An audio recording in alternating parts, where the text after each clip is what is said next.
좀 오늘 청문회 하면서 이렇게 답답한 게, 당연히 국민적 의혹이 있는 곳에 청문회를 안 하는 게 문제죠.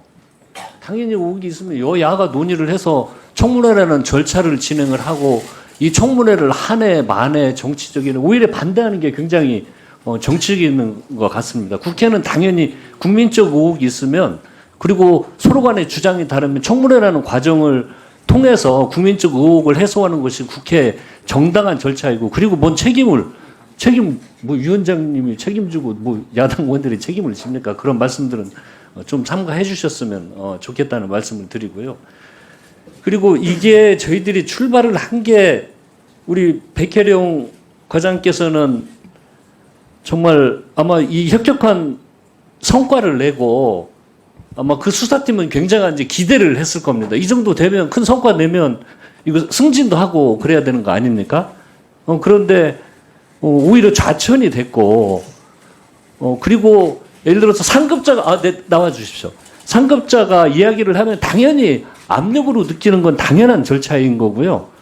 그리고 그러면 왜 지금 현재 상태에서는 그 공을 세웠는데 왜 좌천이 됐습니까? 브리핑을 해서 좌천을 시켰습니까? 아니면 뭐 상급자의 말을 듣지 않아서 좌천을 시켰습니까? 그리고 이 혁혁한 공을 세운 당사자는 지금 좌천이 되고 있고, 마치 이상한 사람으로 지금 최근 보면 몰아가려고 하는 분위기가 있는 것 같아요. 그래서 오늘 저 또 백혜령 증인께도 좀 한번 정확히 다시 한번 말씀을 해주셔서 여러 이야기를 하셨는데 좀 확인을 하도록 하겠습니다. 원래 최초 예정된 수사 결과 브리핑은 9월 22일이었죠. 네, 소장님, 김찬수 소장님과 예. 의논을 해서 22일 날 하기로 결정을 했었습니다. 10월로 미뤄진 이유는 당시 서장이었던 김산수 총경, 즉 9월 20일 날 지시 때문이죠. 그렇습니다. 9월 20일 날 몇 시경에 지시를 했습니까? 기억하시기로. 네, 전화가 두 번 왔는데 예. 밤 8시 45분하고 9시 조금 넘어서 전화가 밤 왔습니다. 8시 넘어서 9시 예. 경에 다음 날 브리핑이 아니고 이틀 후에 있을 브리핑 때문에 그런 거죠. 네, 그렇습니다. 이미 22일 날 브리핑 되는 건 알고 있었죠. 그 소장님하고 의논해서 결정. 의논해서 당연히 결정한 거죠. 그때 브리핑을 미루자고 지금 김산수 승인도 브리핑을 미루라고는 했다고 합니다. 그렇지 않습니다. 그리고 용산을 언급하지 않았냐고 하니까 지금 일관되게 용산을 언급한 적이 없다. 지금 뭐 이상한 소리 하고 있다. 뭐 처벌해야 된다. 이런 이야기까지 나오는데 정확히 통화한 내용을 말씀해 주십시오. 서울청장께서 9월 18일 날 찾아오시고 나서 그때도 국회 쪽에 집회 시위가 많아서 한참 바빴고요. 예, 20일 날 그게 어떤 네, 통화 9월 내용만- 19일 날도 국회에 나가 계셨고 소장님이 예. 9월 20일도 국회에 나가 계셔서 제가 뵐 수가 없는데, 그 이전에 소장님하고는 이 브리핑을 하기로 약속을 했고 의논을 했고, 브리핑이 끝나고 나서 인천공항에 조용히 가가지고 현장을 한번 검증 한번 해보겠다. 그 부분까지 약속이 됐던 터였어요. 근데 20일 날 8시 45분에 전화 와서 브리핑 할 거냐고 갑자기 물어서 제가 깜짝 놀랐어요. 그래서 아니, 기자들하고 약속했는데 당연히 해야 되는 거 아니냐. 그리고 나서 이제 그 9시 조금 넘어서 전화가 오셨고, 제가 그 브리핑을 진행할 수밖에 없는 사정을 설명을 하니까 용산에서 알고 있어서 심각하게 보고 있다. 그때는 김찬수 소장님이 저를 애틋하게 생각해서 충고하는 말이었어요. 저하고 같이 그 마약 사건을 진행해 왔고, 백혜룡 과장의 공이 아니고요, 수사팀의 공입니다. 그 수사팀을 누가 꾸렸습니까? 김찬수 소장이 꾸렸습니다.